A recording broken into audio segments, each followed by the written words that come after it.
Success is getting what you want, and happiness is wanting what you get. Well.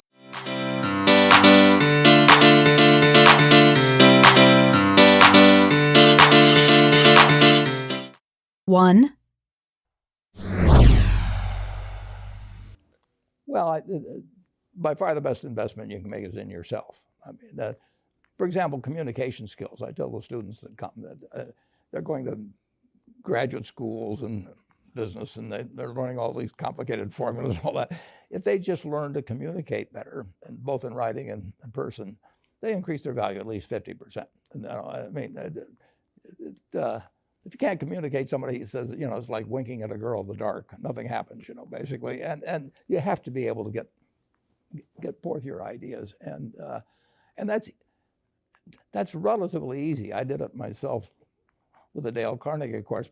Some people wish I'd taken a shorter course now in terms of my talking later on, but it's just hugely important. And if you invest in yourself, nobody can take it away from you. I mean, 2.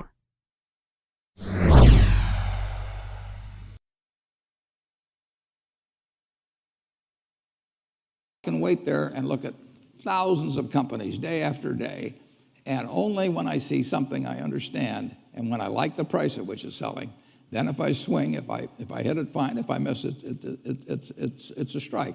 But it's an enormously advantageous game, and it's a terrible mistake to think you have to have an opinion on everything. You only have to have an opinion on a few things. In fact, I've told students, if when they got out of school, they got a punch card with 20 punches on it, and that's all the investment decisions they got to make in their entire life, they would get very rich because they would think very hard about each one. And you don't need 20 right decisions to get very rich.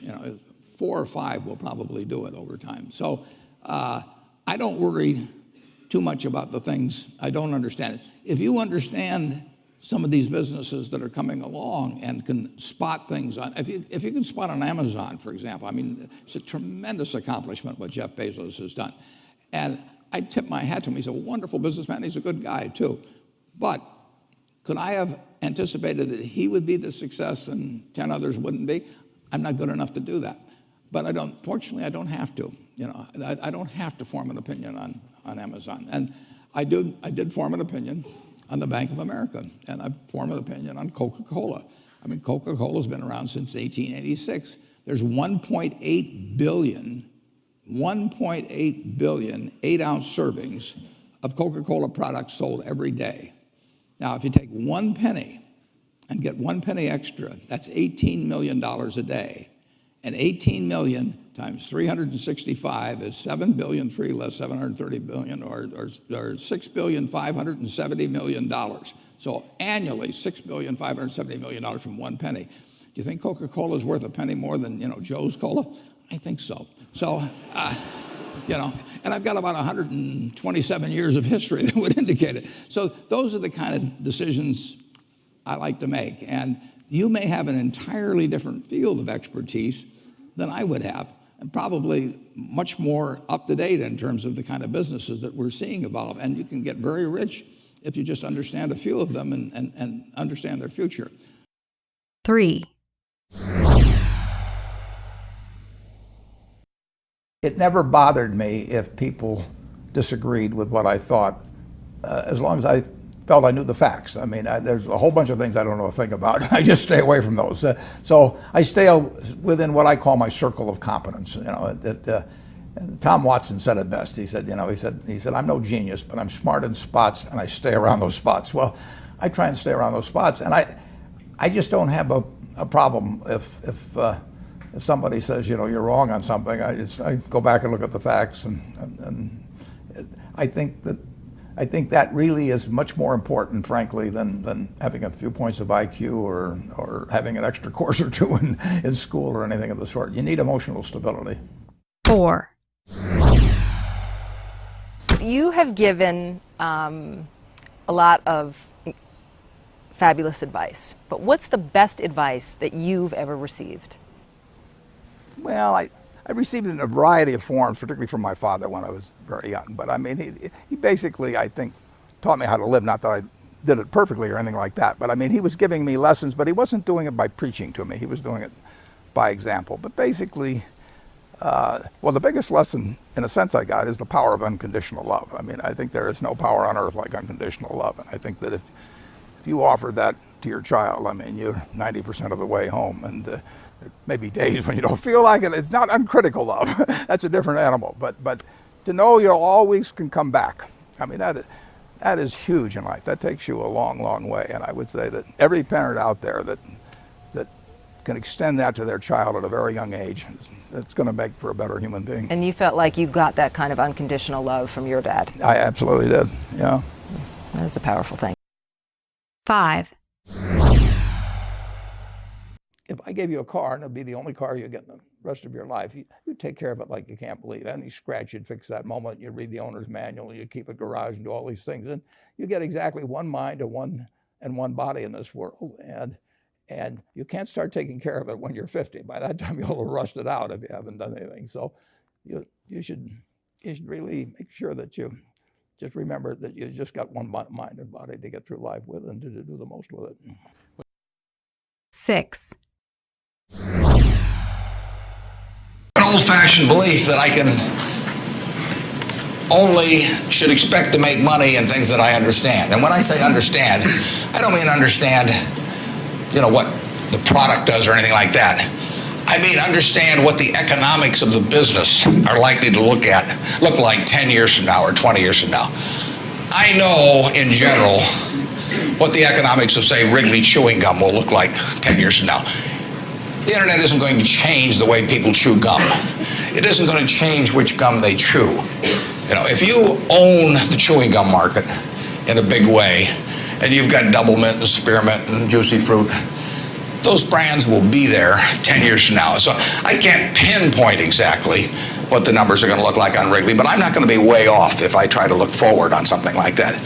That evaluating that company is within what I call my circle of competence. I understand what they do, I understand the economics of it, I understand the competitive aspects of the business. So figuring out the economic consequences, TV, I think there's, 20, 25 million sets a year sold in the United States. I don't think there's one of them made in the United States anymore. I mean, you'd say TV set manufacturer, what a wonderful business. I mean, everybody, nobody had a TV in 1950, or thereabouts, 45 to 50.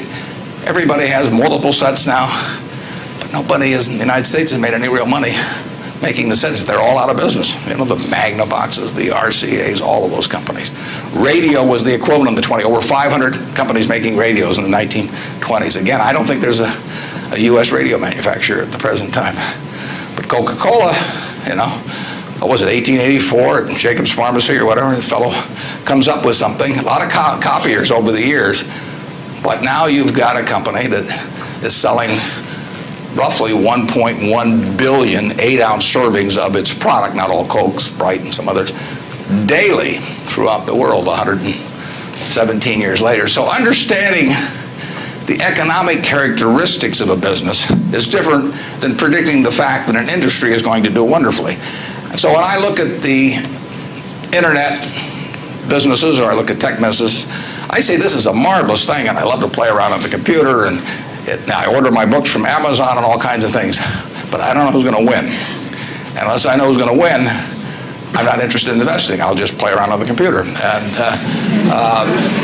defining your circle of competence is the most important aspect of investing. It's not how important, how large your circle is. You don't have to be an expert on everything. But knowing where the perimeter of that circle of what you know and what you don't know is, and staying inside of it, is all important. Tom Watson Sr., who started IBM, said in his book, he said, I'm no genius, he said, but I'm smart in spots, and I stay around those spots. And that is the key. So if I understand a few things, and I stick in that arena, I'll do okay. And if I don't understand something, but I get all excited about it because my neighbors are talking about it, and the stocks are going up and everything, I start fooling around someplace else, eventually I'll get creamed, and I should. 7, The most important thing,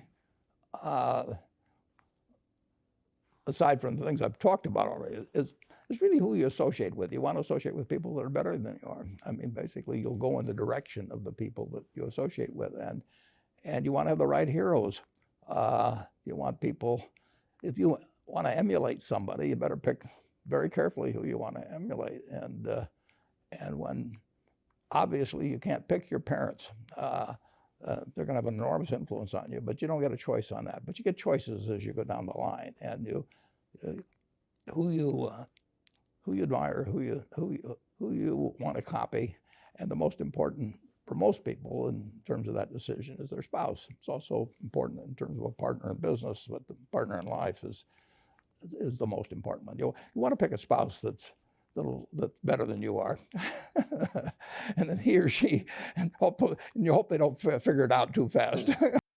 8. I've been taught by Ben Graham to buy things on a quantitative basis. Look around for things that are cheap. And that I was taught that, we'll say in 1949 or 50. It made a big impression on me. So I went around looking for what I call used cigar butts of stocks. And the cigar butt approach to buying stocks is that you walk down the street and you're looking around for cigar butts, and you find this on the street, this terrible looking, soggy, ugly looking cigar, one puff left in it. But you pick it up and you get your one puff. Disgusting, you throw it away, but it's free. I mean, it's cheap. And then you look around for another soggy, one puff cigarette. Well, that's what I did for years. It's a mistake.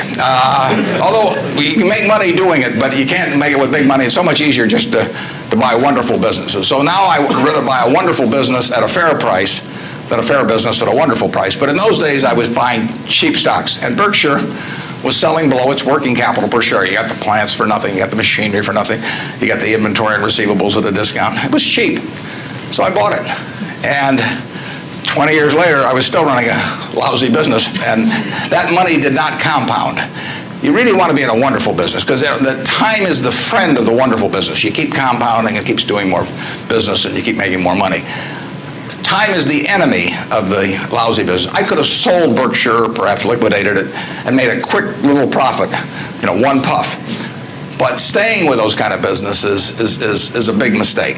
So you might say I learned something out of that mistake, and I would have been way better off taking what I did with Berkshire is I kept buying better businesses. I started the insurance business, See's Candy, the Buffalo, all kinds of things. I would have been way better doing that with a brand new little entity that I'd set up rather than using Berkshire as the platform. Now I've had a lot of fun out of it.